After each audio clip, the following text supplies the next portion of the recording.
নবান্ন আন্দোলনকারী স্নায়ুযুদ্ধ এখনো স্বাস্থ্য ভবনের সামনে অবস্থানে জুনিয়র চিকিৎসকরা। মঙ্গলবার থেকে টানা অবস্থানে রয়েছেন জুনিয়র চিকিৎসকরা। এখনো পথে জুনিয়র চিকিৎসকরা। নবান্নের ডাকা বৈঠকে জুনিয়র চিকিৎসকরা কাল গেলেও কিন্তু তাদের ফিরে আসতে হয়, কারণ তাদের একটি শর্ত মানা হয়নি, লাইভ স্ট্রিমিং এর শর্ত মানা হয়নি, যার জন্য তাদের ফিরে আসতে হয়। 5 দফা দাবিতে স্বাস্থ্য ভবনের বাইরে লাগাতার অবস্থানে জুনিয়র চিকিৎসকরা। জুনিয়রদের পাশে দাঁড়ালেন সিনিয়র চিকিৎসকরাও। আবারও ভেস্তে গেল আন্দোলনকারীদের সঙ্গে প্রশাসনের বৈঠক। বাদ সাধল জুনিয়র ডাক্তারদের একটি শর্ত। প্রায় 2 ঘন্টা অপেক্ষার পর নবান্ন ছেড়ে বেরিয়ে গেলেন মমতা বন্দ্যোপাধ্যায় এবং সেখান থেকে স্বাস্থ্য ভবনে ফিরে এলেন আন্দোলনকারী চিকিৎসকরা। জানিয়ে দিলেন তাদের আন্দোলন চলবে, প্রয়োজনে আরও 33 দিন পথে থাকতে পারেন তারা। অধরায় রয়ে গেল সমাধান সূত্র।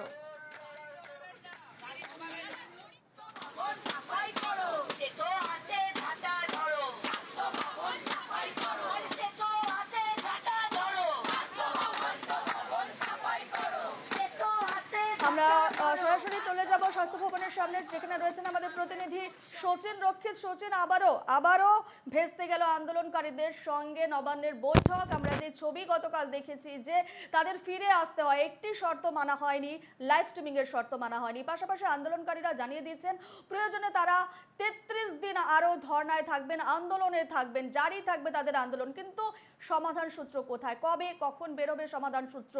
তারা কি জানাচ্ছেন? আজ কি ঠিক কি ছবি স্বাস্থ্য ভবনের?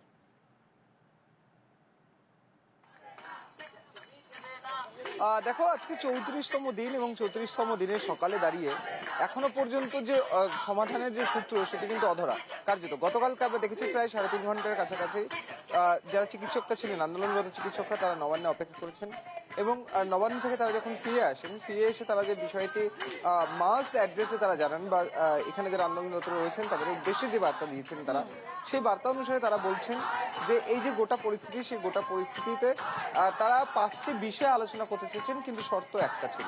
শর্তটি ছিল লাইভ স্ট্রিমিং এবং যে কয়েকজনকে নিয়ে যাওয়ার কথা বা যে সংখ্যাটা আন্দোলনকারীদের প্রতিনিধি দলের সদস্য হিসেবে কতজন থাকবেন সেই সংখ্যাটা নিয়ে দোলাচল থাকলেও সেই পরবর্তীতে সেই সমস্যার সমাধান হয়। কিন্তু একটি শর্তে গিয়ে গোটা পরিস্থিতি বা গোটা যে আলোচনার যে পথ সেটি বন্ধ হয়ে যায়। কোন সেই শর্ত? Live streaming. এবং এই লাইভ স্ট্রিমিং আমরা যদি দেখি, একটু পেছনে থাকি, তাহলে দেখবো যে 2019-এ নীলরতন সরকার মেডিকেল কলেজ হাসপাতালে যখন এই যে নিরাপত্তা সংক্রান্ত বিষয় এবং নিরাপত্তা সংক্রান্ত বিষয় যখন সিজওয়ার্কে গিয়েছিলেন জুনিয়র চিকিৎসকরা, সেই সময়ও কিন্তু একই রকম পরিস্থিতি তৈরি হয়েছিল এবং সেই আলোচনাতেও লাইভ স্ট্রিমিং করার জন্য দাবি তোলা হয়েছিল জুনিয়র চিকিৎসকদের তরফে। পরবর্তীতে সেই লাইভ স্ট্রিমিং হয়েছিল।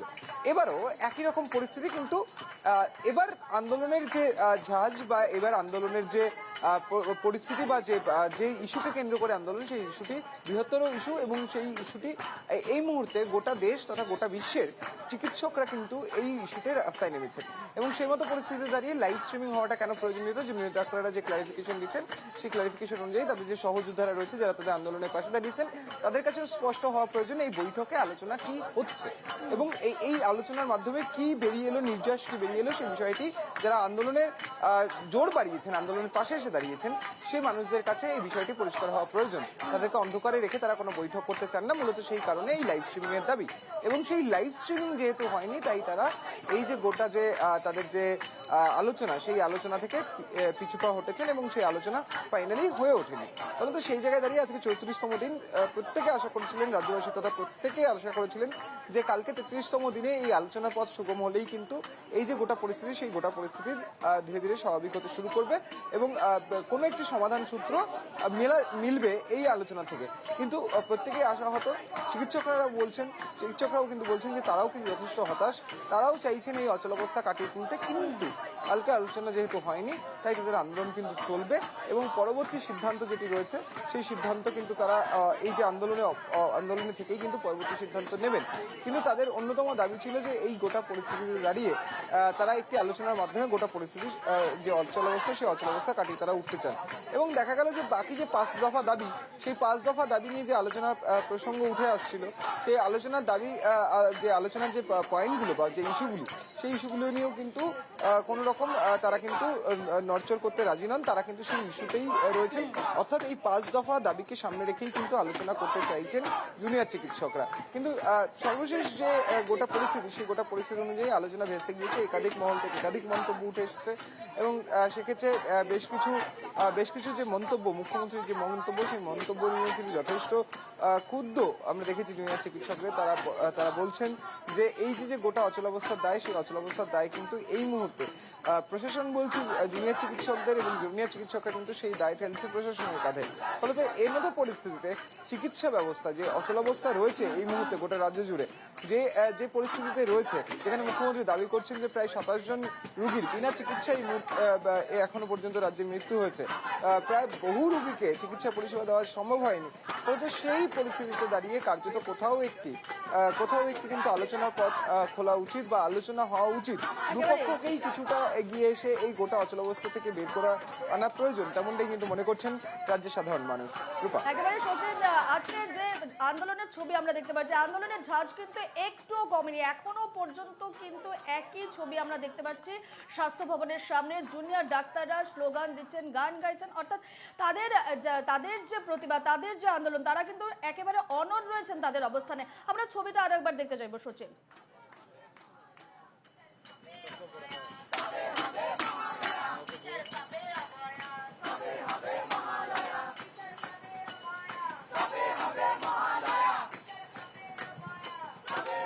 সচিন, ছবিটা যদি আরেকবার দেখো।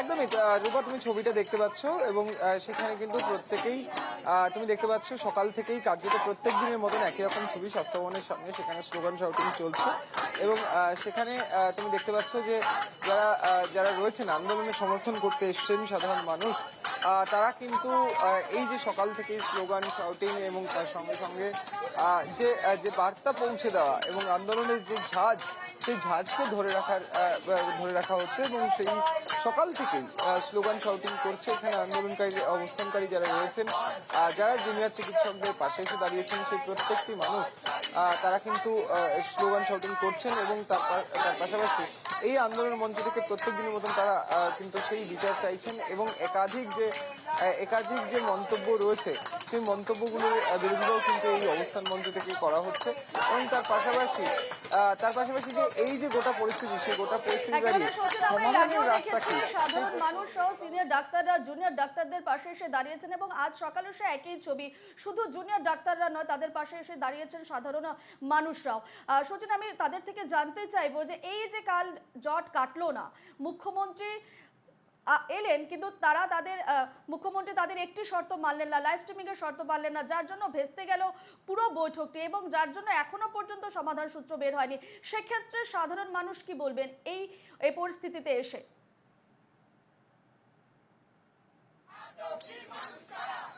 একদমই রূপা, আমি তাদের সঙ্গে একবার একটু কথা বলার চেষ্টা করব।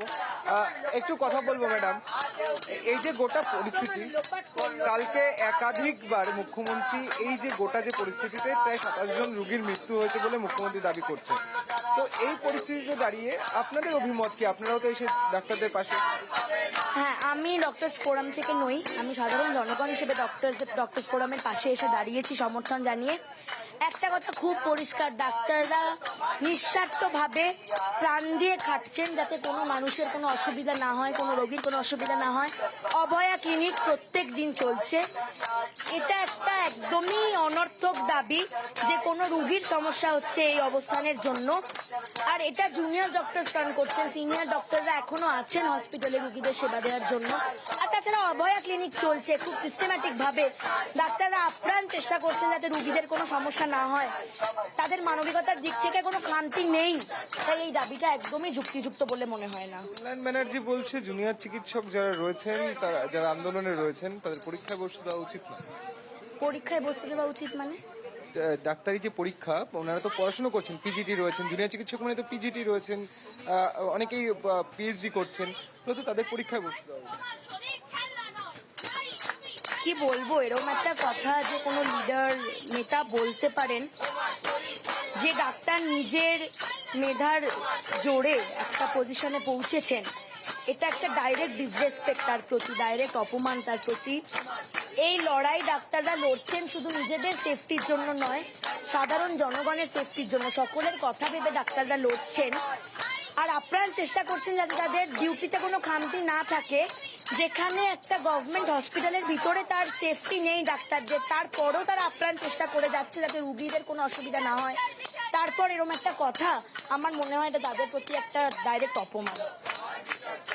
তুমি শুনলে যারা সাধারণ মানুষ রয়েছেন, যারা এই আন্দোলনে সমর্থন জানিয়ে এই মুহূর্তে স্বাস্থ্য ভবনের সামনে অবস্থানে জুনিয়র চিকিৎসকদের পাশে এসে দাঁড়িয়েছেন, সেই সাধারণ মানুষ তারা বলছেন যে এই গোটা যে দাবিগুলি, সেই দাবিগুলিতে কিন্তু আন্দোলনের ঝাঁজ আরো কিছুটা বাড়াবে। কোনো অংশে কিন্তু এই আন্দোলনের ঝাঁজকে দমিয়ে রাখা যাবে না। এবং এই যে তারা বলছেন যে যে দাবিগুলি করা হচ্ছে সেগুলি সম্পূর্ণ অনর্থক, এবং সেই অনর্থক একেবারে দাবিগুলি যত সেই আসবে ছবি আমরা ততই দেখতে কিন্তু পাচ্ছি আন্দোলনের তাদের প্রতিক্রিয়ার মাধ্যমে, তাদের স্লোগানের মাধ্যমে, তাদের এই আন্দোলনের মাধ্যমে দেখতে পাচ্ছি যে আন্দোলনের যে অবস্থানে যে রয়েছেন জুনিয়র ডাক্তাররা, তাদের পাশে যে সাধারণ মানুষ এসে দাঁড়িয়েছেন, কোথাও কোনো খামতি নেই, তারা তাদের অবস্থানে একেবারে অনড় রয়েছেন। এই খবরে আবারও ফিরবো সচিন তোমার সঙ্গে, তবে আপাতত ধন্যবাদ জানাচ্ছি।